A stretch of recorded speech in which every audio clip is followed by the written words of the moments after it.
We're just a day from the France presidential elections. It is a story that we have been tracking and will track extensively throughout the month, bringing you the key players, opinion polls, controversial comments, trends and more. The biggest question of the hour remains, will Macron lose his presidency? Catch the most comprehensive coverage of the 2022 presidential elections on WION. Now, all eyes are on France as voting begins for the next president of the Republic. 12 candidates are running for the seat, but the top two are the talk of town, Emmanuel Macron and Marine Le Pen. She was the closest rival to the incumbent in 2017 as well. Let's see what has changed in the last 5 years. Two leaders with two very different ideologies. One is a centre, the other is a far right. Macron is seeking to win re-election, and this is Le Pen's last bid to run for the top seat.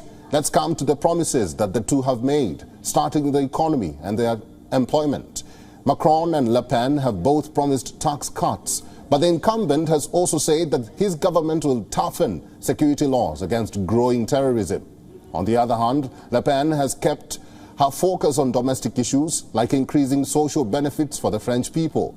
Macron has also vowed to gradually raise the retirement age from 62 to 65. This is being seen as being unpopular with voters already facing a cost of living crunch. On the other hand, the far-right candidate plans to exempt companies from tax only if they raise the minimum wage by 10%. Next, we come to immigration, a core issue in this year's election. Le Pen is known for her anti-immigration stance, but now she has promised to halt abuse of the right to asylum.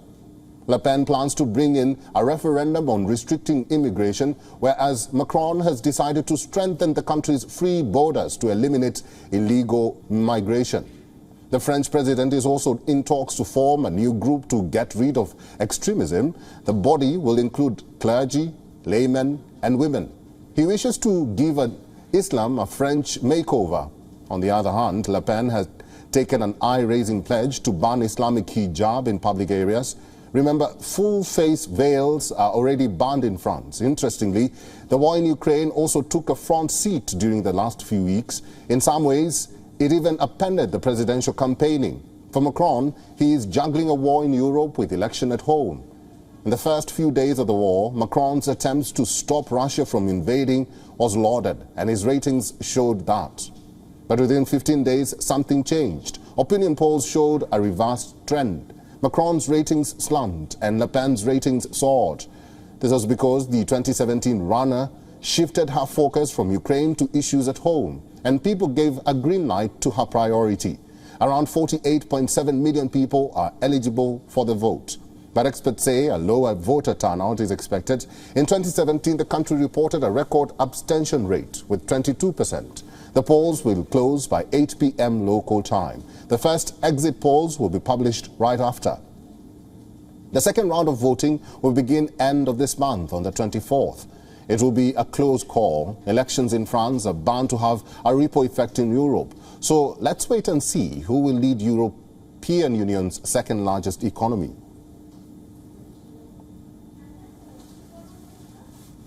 We are now being joined by journalist Lisa Louis from Paris. Lisa, thank you very much for joining us on WION. How far is the voting? Well, they started today at 8 o'clock in the morning across the country, and the voting bureaus will close tonight at 8 o'clock local time at the latest, depending on the city. We don't have exact figures yet. The first figures of voter participation and a possible abstention rate, a partial abstention rate, should be published by midday. Lisa, some French voters were still not sure who to vote for as late as a few hours ago. Is voter turnout or voter apathy likely to pose a challenge in this election? Well, this is the big thing, one of the big topics here.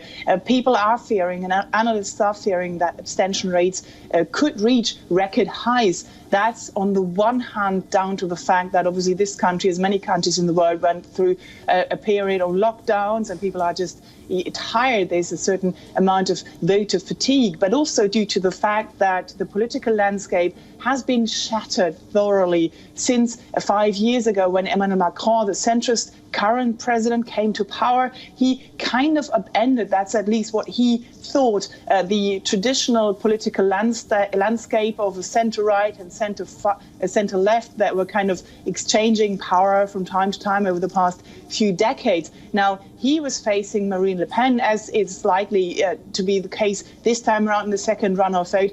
And so in the meantime, during these 5 years, especially parties on the left, moderate left-wing parties, have struggled to reform themselves.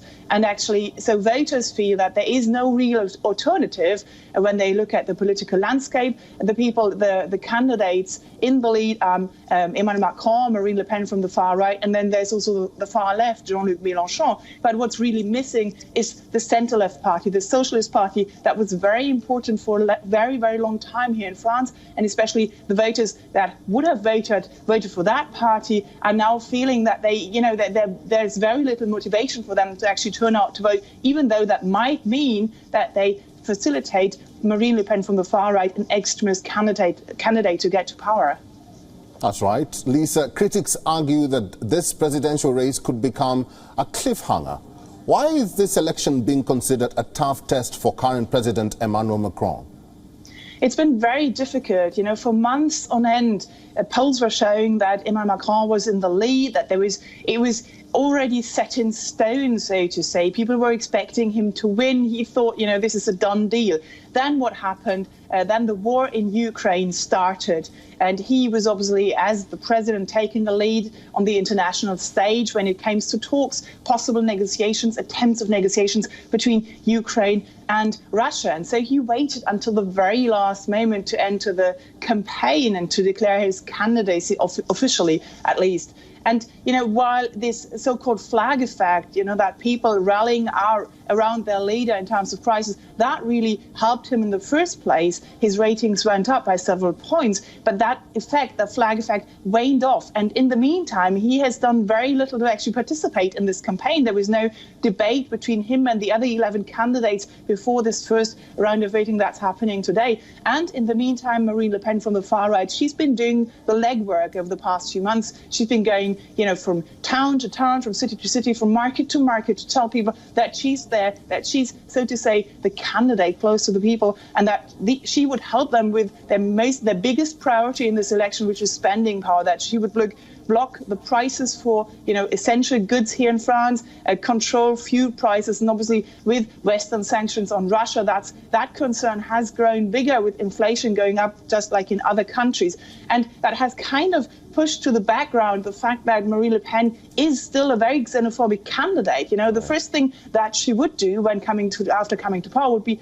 holding a referendum to restrict the rights of non-French people here in France.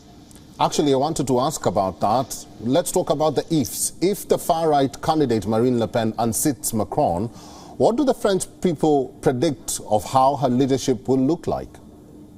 Well, when you look at her program, it's very clear that she aims to enshrine into the constitution the fact there is a priority, a national priority. French people would have priority when it comes to jobs, to housing, to access to healthcare. She also wants to obviously limit illegal immigration. Every illegal immigrant in France would automatically be an outlaw. Those people that are helping migrants to come to France or to stay in France would face prosecution. That basically means you can't give any food or shelter anymore to migrants here in France. That would be against the law. What's more, Marine Le Pen is also planning to deny, the priority of European law to French law in certain areas, which is obviously the basis of the EU membership of this country. And that would, in the long run, mean that France would have to leave the European Union, even though Marine Le Pen is not talking about a Frexit anymore, and that she's not talking about leaving the euro anymore, because she knows that's very unpopular amongst the French. But it looks like the French voters have kind of, forgotten that because they're, just tired of the political system here in France. Lisa Louis is a journalist, and she's been talking to us from Paris. Thank you very much for your insights and for talking to us today. Thank you. WION is now available in your country. Download the app now and get all the news on the move.